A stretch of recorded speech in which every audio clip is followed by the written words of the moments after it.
नमस्कार दोस्तों, मुद्दे की बात में आपका स्वागत है।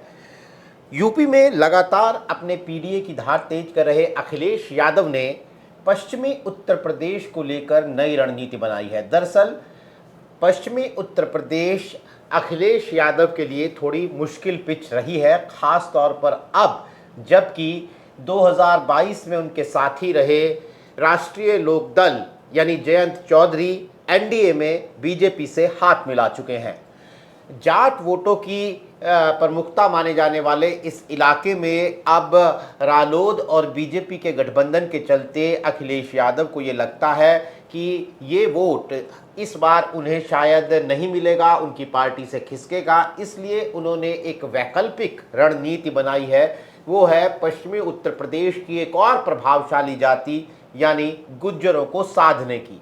इसके लिए बाकायदा पश्चिमी उत्तर प्रदेश और पश्चिमी उत्तर प्रदेश से सटे हुए 30 से ज़्यादा ज़िलों में छोटी बड़ी रैलियां करने का इरादा है समाजवादी पार्टी का, जो हमें बताया गया है। और फिर अगले 2 महीने तक ये छोटी छोटी रैलियां करने के बाद अगले 2 महीने के बाद नवंबर महीने में एक बड़ी रैली ग्रेटर नोएडा में समाजवादी पार्टी करेगी अखिलेश यादव की मौजूदगी में। और वो एक तरीके से पश्चिमी उत्तर प्रदेश में समाजवादी पार्टी की ताल ठोकी जाएगी उस रैली के जरिए और गुज्जर समुदाय में अपनी पैठ बढ़ाने के लिए।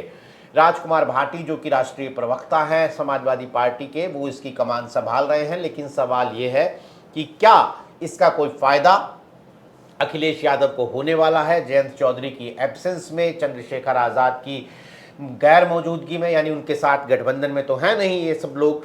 तो अब उनकी ये रणनीति कितनी कारगर साबित होगी, इस पर बात करने के लिए हमारे साथ मौजूद हैं दो वरिष्ठ पत्रकार। केपी मलिक वरिष्ठ पत्रकार हैं, राजनीतिक विश्लेषक हैं, साथ ही कबूल अहमद जो कि आजतक.in के एग्जीक्यूटिव एडिटर हैं। सबसे पहले मलिक साहब, मैं आपसे ही जानना चाहता हूं कि ये जो अखिलेश यादव ने नई रणनीति बनाई है और इसे समाजवादी पार्टी के लोग कम से कम बड़े ज़ोर शोर से प्रोजेक्ट कर रहे हैं कि हम पश्चिमी उत्तर प्रदेश को जयंत चौधरी के बिना भी क्रैक कर लेंगे अपनी इस गुज्जर पॉलिटिक्स से, क्या है ये और आप इसे कैसे देख रहे हैं? देखिए धीरज जी, अगर आप देखें जिस प्रकार से 2024 में एक प्रचंड बहुमत समाजवादी पार्टी को मिला है, उससे कहीं ना कहीं समाजवादी पार्टी अति उत्साहित है और इस उत्साह को वो आगे बढ़ाना चाहती है और उसको एक लग गया है कि 2027 में हमारी सरकार बन जाएगी। लेकिन कहीं ना कहीं उनको ये भी पता है कि भारतीय जनता पार्टी से लड़ाई लड़ना, भारतीय जनता पार्टी को बीट करना इतना आसान नहीं है। हमें भारतीय जनता पार्टी के तरीके से ही भारतीय जनता पार्टी को हराना पड़ेगा। तो इस स्थिति में समाजवादी पार्टी ग्राउंड पे काम कर रही है बहुत मजबूती से। मेरी भी जितने नेताओं से बात होती है, उन्होंने भारतीय जनता पार्टी के फॉर्मूले पे ग्राउंड पे काम करना शुरू किया है। अभी वो अपनी कमेटियां, अपने लोगों को जो अभी 10 साल से सरकार के बाहर होने के बावजूद उनके साथ डटे हुए हैं, उन लोगों की जिम्मेदारी बढ़ाने और अच्छे लोगों को अपने साथ जोड़ के चुनाव को किस प्रकार से जीता जाए उस पर मंथन चल रहा है। उसी के तहत ये पश्चिमी उत्तर प्रदेश की बात इसलिए आई है कि बहुतायत में पश्चिमी उत्तर प्रदेश में जैसे पहले जाटलैंड कहते थे, इसमें गुजरों की भी कमी नहीं है, गुजरों का बड़ा सहयोग रहा है। चाहे वो राष्ट्रीय लोकदल हो, चाहे वो समाजवादी पार्टी हो, जब जब गुजर जाट एक साथ आया है तो उनके साथ जो तमाम दूसरी जातियां हैं वो भी जुड़ जाती हैं। उसमें कुछ मुस्लिम भी है, कुछ पिछड़े दलित भी हैं और कॉम्बिनेशन बहुत बढ़िया बनता है, सफलता मिलती है। तो उस लिहाज से इन्होंने सोचा है कि जाट अभी दोराहे पे खड़ा हुआ है, जाट को भी देखेंगे। हालांकि आप तक खबर नहीं पहुंच रही है, जाटों में भी सेंधमारी की कोशिश समाजवादी पार्टी कर रही है और कई लोग राष्ट्रीय लोकदल के भी समाजवादी पार्टी के संपर्क में हैं और कई लोग ऐसे भी हैं जो राष्ट्रीय लोकदल छोड़ चुके हैं या भारतीय जनता पार्टी में चले गए हैं। वो भी अपनी आगे की राजनीति को समाजवादी पार्टी के साथ मिलकर आगे बढ़ाना चाहते हैं, इस तरह की खबरें हैं। अब आपने जिस प्रकार से गुर्जर समाज की बात की है, गुर्जर समाज पिछले 10 सालों से अपने आप को एक दोराहे पे खड़ा हुआ देख रहा है। भारतीय जनता पार्टी में जो सम्मान उसको मिलना चाहिए था, उस तरह का भारतीय जनता पार्टी में उनको नहीं मिला है। कुछ गिने चुने लोगों को उन्होंने सांसद बनाया, विधायक बनाया, एक आध को मंत्री भी यूपी में बनाया, सेंट्रल में कोई बहुत बड़ी जिम्मेदारी दी नहीं है। एक कृष्ण पाल गुर्जर जो फरीदाबाद से आते हैं, उनको मंत्रालय का झुंझुना देके और सिर्फ गुर्जरों को इन्होंने पटाने की कोशिश की है। लेकिन उत्तर प्रदेश में गुर्जरों में थोड़ा सा भारतीय जनता पार्टी को लेके एक नाराजगी है, और उस नाराजगी को भुनाने का काम अखिलेश यादव अपने लोगों के माध्यम से करना चाहते हैं, जिनमें से आप चाहे वो राजकुमार भाटी हो, चाहे वो अतुल हो, चाहे बाकी लोग हों, ये लोगों को उन्होंने बहुत ज्यादा एक्टिव किया हुआ है। इकरा हसन भी गुर्जर है, इकरा हसन भी तो गुर्जर ही है। हाँ, मैं इकरा हसन की बात भी कर रहा हूँ कि इकरा हसन जिस प्रकार से जीत के आई है, इकरा हसन तो डबल गुर्जर है, वो तो मुसलमान गुर्जर भी है और हिंदू गुर्जर भी उनके साथ जुड़ा हुआ है, तो वो तो बहुत अच्छा कॉम्बिनेशन उनको मिला है। और अखिलेश यादव इसलिए उत्साहित है कि आज तक समाजवादी पार्टी हो या राष्ट्रीय लोकदल हो, जब तक समाजवादी पार्टी का और आरएलडी का गठबंधन नहीं हुआ, कैराना मुजफ्फरनगर जैसी सीट वो जीत नहीं पाए। और ये पहली बार है कि राष्ट्रीय लोकदल के साथ गठबंधन न होने के बावजूद समाजवादी पार्टी अपने बलबूते पे कैराना और मुजफ्फरनगर जैसी सीट जीत गई। इससे वो बहुत ज्यादा उत्साहित है, और वो ये भी जानती है कि मेरठ की सीट जो है बहुत कम अंतर से वो हारी है। हालांकि वो तो आरोप लगाते हैं कि गड़बड़ की गई है, लेकिन मेरा मानना यह है कि बहुत कम अंतर से समाजवादी पार्टी का मेरठ, अलीगढ़ जैसी सीटों के हारना, उनको लगता है कि हम अगर यहाँ थोड़ी अच्छी मेहनत कर लेंगे तो समाजवादी पार्टी इन सीटों को भी जीत सकती है। और 37 सीटें हैं आज, अगर हम 37 इंटू 5 करें तो लगभग 180-85 का आंकड़ा बनता है।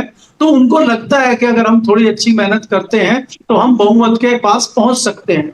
और बाकी जब उनकी ये मजबूती दिखेगी तो दूसरी जो पार्टियां, चाहे वो संजय निषाद हो, चाहे वो राजभर हो, और चाहे वो हमारे वाले जैन चौधरी भी हो, जब उनको लगेगा कि अंतिम मामला यही है, तो हो सकता है कि अंत में वो भी फैसला ले लें कि भाई समाजवादी पार्टी के साथ चलो। क्योंकि कांग्रेस और समाजवादी पार्टी ने देश में जिस प्रकार का माहौल बनाया है, उससे उत्तर प्रदेश भी अछूता नहीं है। तो इसलिए आपको इसका फायदा मिलेगा। भारतीय जनता पार्टी की 10 साल की एंटी कॉम्बेंसी, भारतीय जनता पार्टी में योगी जी ने जिस प्रकार से कानून व्यवस्था बहुत अच्छी यूपी में हो गई है, इसके चलते 2022 में सत्ता हासिल की थी, और वो कानून व्यवस्था लोगों के सामने है। वो कहने भर की कानून व्यवस्था है, भ्रष्टाचार बहुत भयंकर है, चाहे वो पुलिस विभाग हो, चाहे वो दूसरे विभाग हो, किसान परेशान है। यही भारतीय जनता पार्टी कहती थी कि हम सत्ता में आएंगे तो किसानों का गन्ना किसान का भुगतान 12 दिन में हो जाएगा, 15 दिन में हो जाएगा। कोई भुगतान नहीं हो रहा, कुछ नहीं हो रहा है, और किसान परेशान है। इसलिए किसान एक बार को अखिलेश का विरोध कर सकता है। मैं खुद हैरान हूं मुजफ्फरनगर और कैराना सीटों पे देख के कि जाट समाज समाजवादी पार्टी को वोट दे रहा है, तभी तो ये दोनों सीटें मिली हैं। खाली बिना जाट के तो ये सीटें समाजवादी पार्टी नहीं जीत सकती है। तो इसलिए एक अच्छा मौका अखिलेश को लग रहा है कि समाजवादी पार्टी अपनी पैठ पश्चिमी उत्तर प्रदेश में बना सकती है। और दूसरी ओर इस चीज का भी फायदा उनको मिल रहा है कि जैसे निष्क्रिय दिखाई देते हैं जयंत चौधरी, और आज केंद्रीय मंत्री होने के बावजूद उनकी एक्टिविटी उस प्रकार की नहीं दिखाई दे रही है पश्चिम उत्तर प्रदेश में जैसी होनी चाहिए। अब हम दिल्ली में रहते हैं, अजीत सिंह के समय पे 24 घंटे उनका दरवाजा खुला रहता था, लोग आते थे जाते थे। आज तमाम लोग हमें शिकायतें करते हैं कि दरवाजा बंद है, किवाड़ी नहीं खुल रहे हैं। तो जब कोई आदमी इतनी दूर से मिलने आता है और आप उससे मिलते भी नहीं है, दरवाजा नहीं खोलते हैं, तो एक परसेप्शन खराब होता है आपका क्षेत्र में। तो उसको सुधारने की कोशिश भी राष्ट्रीय लोकदल या उसके लोग नहीं कर पा रहे हैं, और इनको भी फिर एंटी कॉम्बेंसी झेलनी पड़ेगी आने वाले चुनाव में। तो मुझे पूरा परिप्रेक्ष्य इस तरह का नजर आ रहा है। नहीं, अजीत सिंह की बात की तो आपको याद होना हो मुझे याद है कि 2002 या 3 की बात रही होगी, आप और मैं एक बार अजीत सिंह के घर गए थे बिना अपॉइंटमेंट के इंटरव्यू लेने, और सीधा हम अंदर घुस गए थे, और 15 मिनट की इंतज़ार के बाद अजीत सिंह आए और इंटरव्यू दे भी दिया था उन्होंने। तो बात सही है कि दरवाज़ा खुला रहा करता था। कबूल, जिस तरह से बताया केपी मलिक ने कि गुर्जरों के अलावा जाटों के अंदर भी सेन समाजवादी पार्टी लगा रही है। कुछ लोगों ने ये दावा इस बीच किया कि जाट भले ही परसेप्शन में पश्चिमी उत्तर प्रदेश की नुमाइंदगी बहुत ताकत के साथ करते हों, लेकिन अगर आप फैलाव देखेंगे जिलों के हिसाब से, सीटों के हिसाब से, तो वो गुर्जर समुदाय का ज़्यादा है। पूर्वांचल में हमने अखिलेश यादव की तमाम रणनीति और राजनीति देखी है, किस तरीके से वहाँ पर वो अपनी जड़ें मजबूत करने में लगे हुए हैं। पश्चिम उनका कमज़ोर विकेट है। ये मौजूदा रणनीति को कैसे देखते हैं आप? नीरज भाई, समाजवादी पार्टी अगर उत्तर प्रदेश में कहीं सबसे ज्यादा कमजोर स्थिति में है तो वो पश्चिम उत्तर प्रदेश है। पश्चिम उत्तर प्रदेश में समाजवादी पार्टी के साथ अगर कोई एक वोट बैंक जो है मजबूती से है तो वो मुस्लिम मतदाता है। इसके अलावा दूसरा वोट जो है कोई भी समाजवादी पार्टी के साथ लॉयल वोटर नहीं है। यही वजह है खासतौर से पश्चिम उत्तर प्रदेश की, अगर गाजियाबाद और बुलंदशहर का थोड़ा सा इलाका छोड़ दें तो यादव मतदाता कहीं भी है नहीं है। जहां भी हैं तो वो गिनती के वोटों में है। तो खासतौर से अखिलेश यादव इस बात को समझ रहे हैं कि पश्चिम उत्तर प्रदेश में 2022 में वो आरएलडी के साथ अलायंस करने के बावजूद जो है बहुत बड़ा करिश्मा पश्चिम उत्तर प्रदेश में नहीं दिखा पाए थे। तो अखिलेश यादव इस बात को समझ रहे हैं, और जब आप अकेले हैं, अकेले होने के बावजूद आप कितना करवाएंगे। कांग्रेस जरूर अलायंस का हिस्सा है, लेकिन कांग्रेस के आने से कोई नया वोट या कोई नया प्लस वोट नहीं जुड़ रहा है। जो वोट समाजवादी पार्टी का कोर वोट है वही कांग्रेस का भी आज है। तो इस बात को अखिलेश यादव समझ रहे हैं कि अगर पश्चिम उत्तर प्रदेश में हमें भारतीय जनता पार्टी को मात देना है तो कुछ वोटों को और दूसरे समुदाय को जोड़ना होगा। उसी में एक कड़ी जो है वो गुर्जर समुदाय की उनको नजर है कि गुर्जर समुदाय को जोड़ा जा सकता है। लेकिन गुर्जर समुदाय को जोड़ने के लिए अखिलेश यादव ने जो रणनीति अपनाई है, जैसे वो राजकुमार भाटी को आगे बढ़ाया है। राजकुमार भाटी सामाजिक न्याय के तो बहुत अच्छे बड़े नेता है, लेकिन क्या गुर्जर समुदाय के बीच में उनकी स्वीकारता है उस तरह की? क्या गुर्जर समुदाय उस तरह का उनको अपना नेता के तौर पर स्वीकार करेगा? एक ये बड़ी चुनौती है। मुझे याद है 2022 के चुनाव से पहले अखिलेश यादव ने मिहिर भोज की मूर्ति लगाने का काम हस्तिनापुर में किया था, मवाना के पास में, और वो हस्तिनापुर विधानसभा सीट थी जहां से योगेश वर्मा लड़े थे, और उसके बगल से ही अतुल प्रधान लड़े थे। अतुल प्रधान जीत जाते हैं, लेकिन दूसरी सीट जहां गुर्जर बाहुल सीट है हस्तिनापुर हार जाती है। उसका पीछे रीजन यही है, जो गुर्जर समुदाय है उसका जो वोटिंग पैटर्न समझना होगा। उसका वोटिंग पैटर्न, वो किसी एक पार्टी के साथ लॉयल होकर वोट नहीं करता, वो सजाती वोटिंग पैटर्न है। अगर जो गुर्जर वोटर है वो जहां पे गुर्जर समुदाय कैंडिडेट जिस पार्टी से होता है उसको वोट करता है, लेकिन जहां नहीं होता है गुर्जर समुदाय वहां वो भारतीय जनता पार्टी के लिए लॉयल वोट की तरह है। तो क्या वो भारतीय जनता पार्टी का जो लॉयल वोटर है उसको अखिलेश यादव तोड़ पाएंगे? किस आधार पर तोड़ पाएंगे? क्या राजकुमार भाटी जैसे नेता के जरिए वो सामाजिक न्याय जो हिंदुत्व की छत्र छाया में है उसको सामाजिक न्याय के रणनीति के तहत जो है वो कैसे ला पाएंगे? एक बड़ी चुनौती होगी।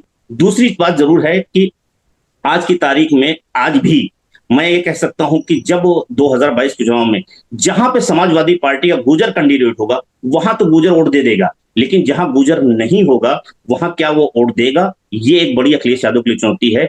ये कोशिश कर रहे हैं, निश्चित तौर पे हर पार्टी अपनी एक्सरसाइज करती है, अपनी एक सोशल इंजीनियरिंग बनाती है। उस सोशल इंजीनियरिंग के तहत उन गुर्जरों, क्योंकि उनको लग रहा है कि एक सॉफ्ट कार्नर गुर्जर है, क्योंकि जाट आरएलडी के साथ बीजेपी के साथ मजबूती से खड़ा हुआ है, तो ऐसे में उनको लग रहा है कि हम गुर्जर वोटों को बहुत आसानी से तोड़ ले जाएंगे। लेकिन गुर्जर वोटों पे अगर भारतीय जनता पार्टी भी इतना नहीं है कि पूरा मैदान छोड़ देगी, आरएलडी भी मैदान छोड़ देगी, उनकी भी लॉयल्टी उनके साथ है।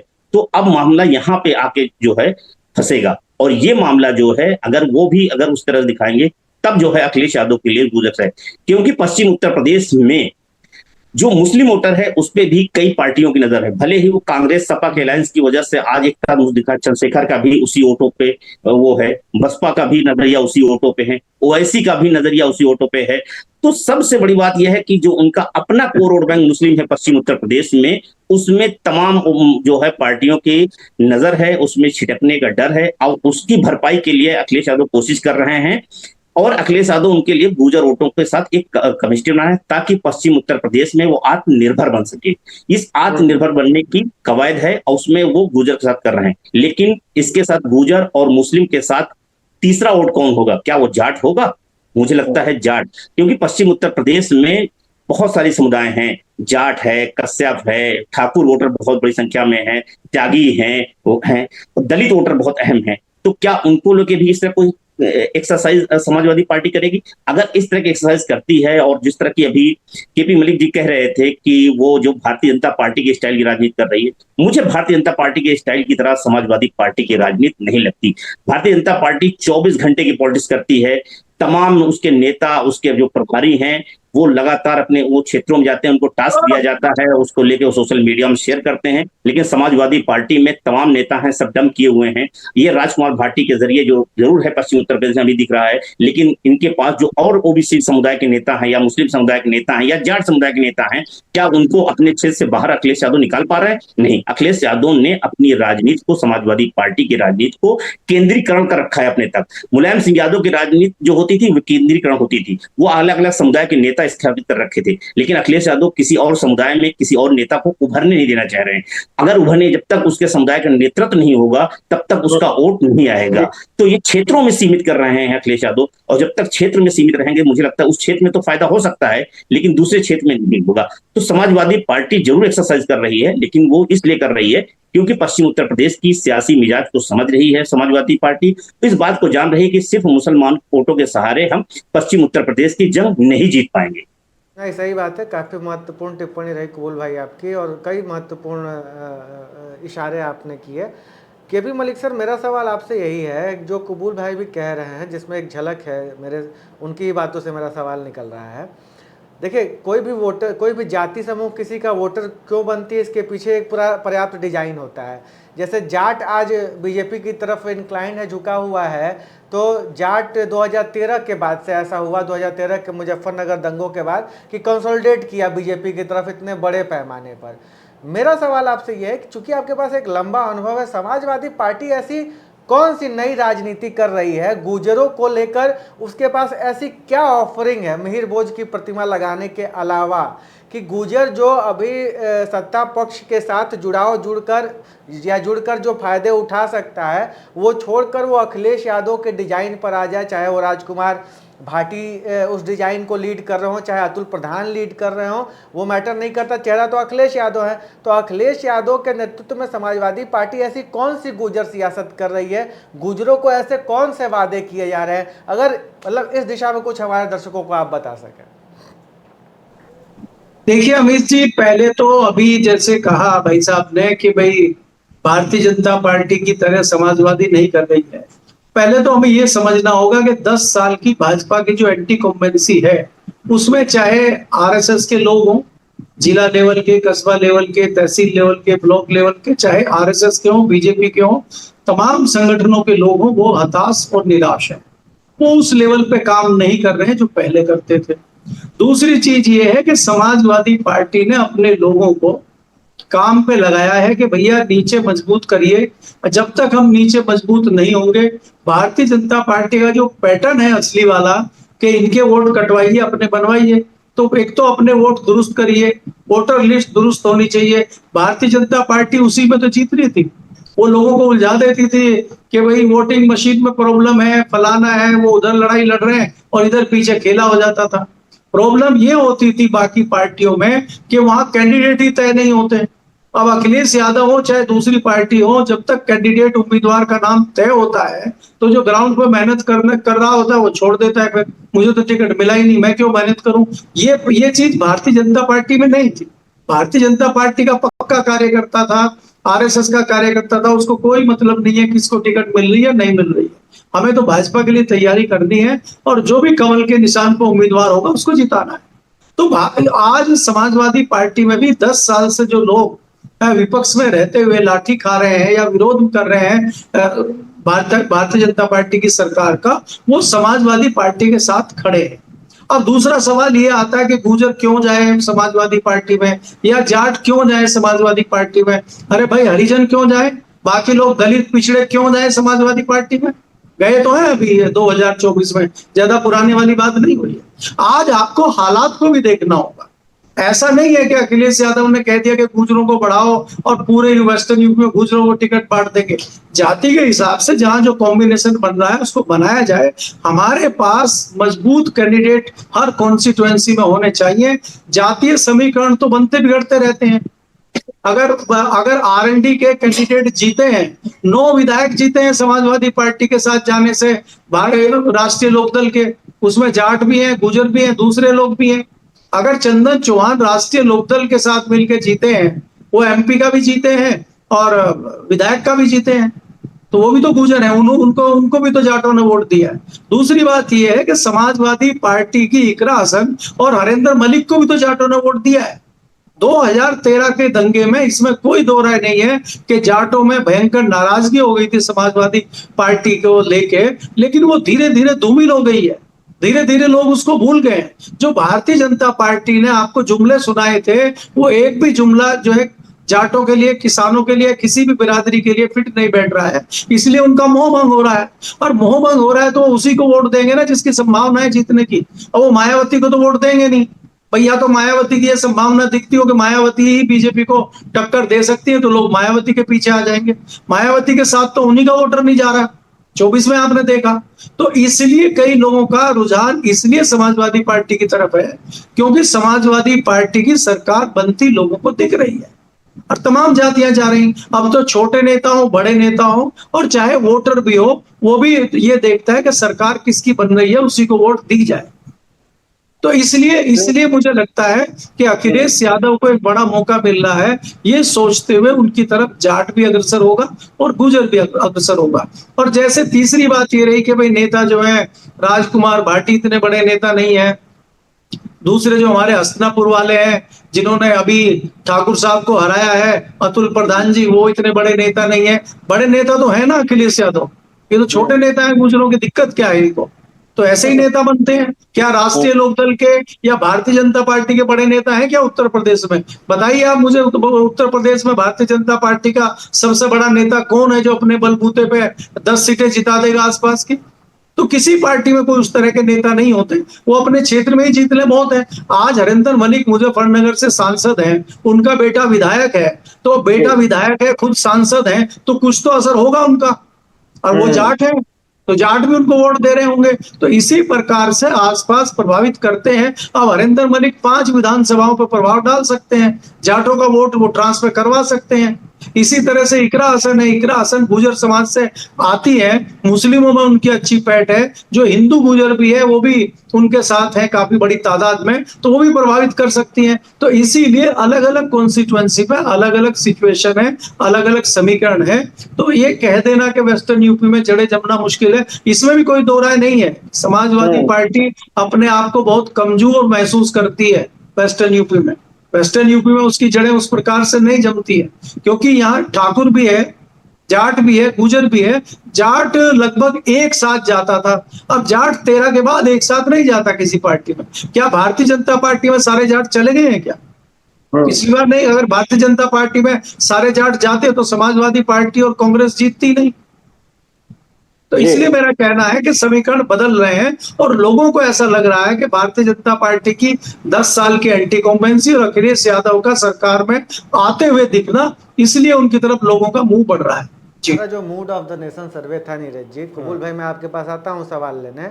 मूड ऑफ द नेशन सर्वे में भी लोकसभा चुनाव के नज़रिए से उत्तर प्रदेश में बराबरी का मुकाबला है, इंडिया और एनडीए अलायंस बराबरी पर खड़ा है। लेकिन इसकी एक व्याख्या तो ये भी होती है ना कि लोकसभा में तो पीएम मोदी का चेहरा है, लेकिन विधानसभा में तो अखिलेश और योगी आदित्यनाथ आमने सामने है। तो क्या इसकी एक व्याख्या ये भी होती है कबूल भाई कि तब तो भारी पड़ जाएंगे अखिलेश यादव अगर लोकसभा में बराबरी का मामला होगा? सवाल मेरा और थोड़ा सा विस्तृत है आपके लिए, इस पर भी टिप्पणी कर दीजिएगा कि उत्तर प्रदेश खासकर पश्चिमी यूपी ने अजगर और उसके बाद मजगर दोनों सियासत देख ली, चौधरी चरण सिंह की मजगर सियासत भी देख ली, लेकिन अखिलेश एक असंभव सियासत जो अब तक पश्चिमी यूपी में नहीं हुई है उसको करने की कोशिश कर रहे हैं। गुर्जर, जाट, मुसलमान, इन तीनों को एक साथ साधने की और उसके बरक्स दलित वोटर्स को साधने की, ये असंभव के विरुद्ध जो चलने की कोशिश अखिलेश यादव कर रहे हैं, उसके सफल होने के कितने चांसेस हैं? कि लोकसभा चुनाव और विधानसभा चुनाव का वोटिंग पैटर्न काफी अलग होता है। एक चीज जरूरी नहीं है कि अखिलेश यादव ने 2024 के चुनाव में उत्तर प्रदेश की 37 सीटें जीत ली हैं और 2022 में उस हिसाब से 226 सीटें वो अखिलेश यादव जो है जीत सकते हैं। मैं कह रहा हूं कि लोकसभा के जो चुनाव थे उसके मुद्दे अलग थे, उस वक्त की राजनीतिक परिस्थितियां अलग थी, उस वक्त की रोज राजनीतिक वोटिंग पैटर्न अलग था। उस वक्त जो है इंडिया गठबंधन को लेके ये माहौल दिख रहा था कि उत्तर प्रदेश में भारतीय जनता पार्टी के लिए एक बड़ा विकल्प तौर पर रहेगा। लेकिन पिछले 1.5 साल के अंदर गंगा और यमुना से बहुत पानी बह चुका है। एक चीज ये कि जो माहौल, जो समुदाय, जो दलित अति पिछड़े वोटर जो भारतीय जनता पार्टी से नाराज होके या बसपा से अलग होके समाजवादी पार्टी के पक्ष में आए थे, वो समाजवादी पार्टी के परमानेंट वोटर नहीं है, वो परिस्थितियों के वोटर हैं। तो समय के साथ चीजें हैं। उसके बाद से उत्तर प्रदेश में बहुत सारी राजनीतिक एक्सरसाइज हुई है। उत्तर प्रदेश में 9 अक्टूबर के बाद एक नई राजनीति आपको और देखने को मिलेगी। आपको बता रहा हूं कि बसपा की जिस तरह से पिछले एक साल में बूथ कैडर की मीटिंगें हुई हैं, उसका भी असर है। 9 तारीख के बाद वो अभियान होगा तो उसका भी असर है। तो जो वोट गया है समाजवादी पार्टी या कांग्रेस के साथ, उसको क्या मिला? वो इस उम्मीद में गया था कि सरकार बन सकती है, संविधान बदलने का खतरा उनको दिख रहा था, आरक्षण खत्म होने का एक नैरेटिव था। ये सारी चीजें उस वक्त काम की थी, क्योंकि दलित और ये समाजवादी पार्टी का कॉम्बिनेशन कभी इतने मजबूत स्थिति में नहीं रहा है। तो एक चीज तो ये है। दूसरी चीज ये है कि जो भारतीय जनता पार्टी ने भी उसके बाद से कई बाईपोल चुनाव हुए हैं और वो समाजवादी की परंपरागत सीटों को भी उनसे छीनने में कामयाब रही। हालांकि ये कहा जा सकता है कि उपचुनाव अलग वोटिंग पैटर्न होते हैं, उपचुनाव की परिस्थितियां अलग होती हैं, सत्ता में रहने वाले दल को फायदा मिलता है, हो सकता है, मैं मान सकता हूं कि ये होता है। लेकिन बहुत सारी चीजें आप खास तौर से जो संभल की वो सीट मुस्लिम बहुल सीट थी, मैं उसका नाम अभी भूल रहा हूं, वो सीट। इसके अलावा जो दूसरी चीजें ये हैं कि अखिलेश यादव जो कॉम्बिनेशन बना रहे हैं पश्चिम उत्तर प्रदेश में, मुस्लिम, गुर्जर और जाट, मुसलमान सपा की सबसे बड़ी ताकत है और मुसलमान ही सपा की सबसे बड़ी कमजोरी भी। समाजवादी पार्टी को सत्ता में लाने में, जिताने में अहम रोल मुसलमान अदा करता है और सपा के खिलाफ माहौल बनाने में भी मुसलमान का ही काम रोल होता है।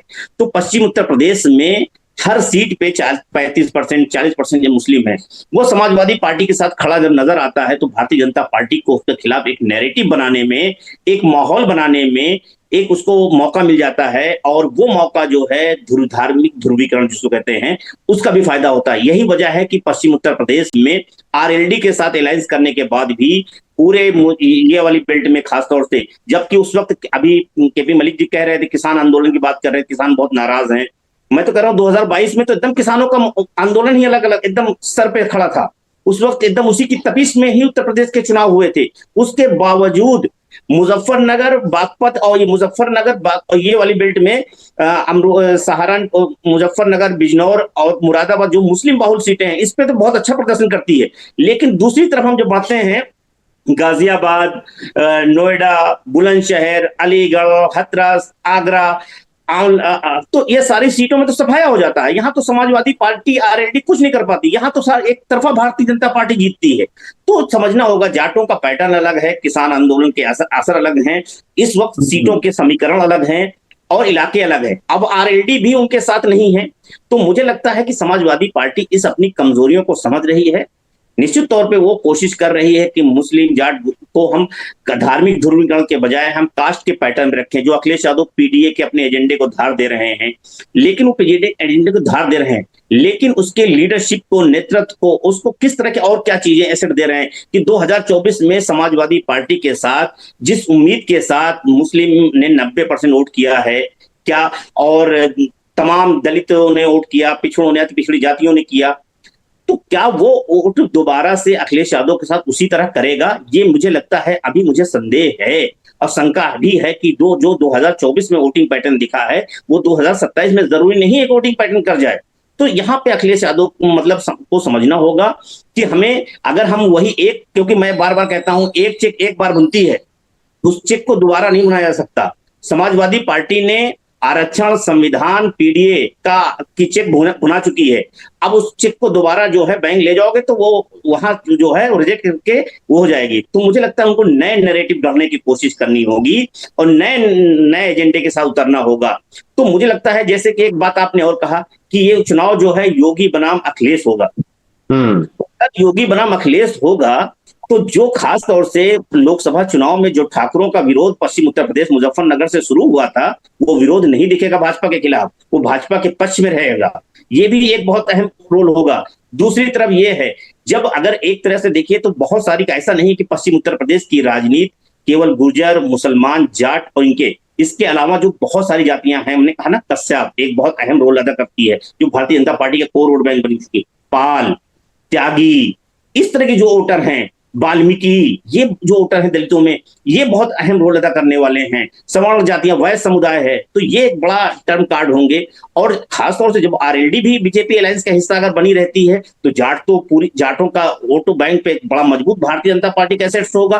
तो मुझे लगता है कि इस तरह की स्थितियों में 2027 का चुनाव अभी है, और मुझे लगता है कि 9 अक्टूबर के बाद बीएसपी की राजनीति किस दिशा में बढ़ती है, उसके बाद चीजें और भी चुनौतीपूर्ण होंगी। और जो बसपा के जितनी मजबूत, मैं कह रहा हूं बसपा अगर मजबूत होती है तो वो मजबूती नुकसान भाजपा से ज्यादा सपा के करेगी, क्योंकि जो वोट गया है, अगर बेस वोट वापस आता है बसपा की तरफ, तो वो वोट तो गया है, तो आरएलडी और सपा और कांग्रेस में ना नुकसान भी उन्हीं को करेगा। तो ये बात भी देखनी होगी। सही कह रहे हैं आप।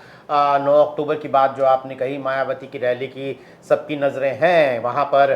क्या कोई बीएसपी की राजनीति किस तरह की कोई करवट बदलती है क्या, क्या उस एक दिन के रास्ते से गुजरकर। लेकिन उससे महत्वपूर्ण बात ये भी है कि अखिलेश यादव अगर पश्चिमी उत्तर प्रदेश में एक नई रणनीति के ज़रिए, गुज्जर राजनीति के ज़रिए अपनी पैठ बढ़ाने की कोशिश कर रहे हैं, तो उनकी ये कोशिशें कितनी कामयाब होंगी, ये बहुत सारी बातों पर निर्भर करता है, जिनका जिक्र अभी हमारे मेहमानों केपी मलिक और कबूल अहमद ने किया।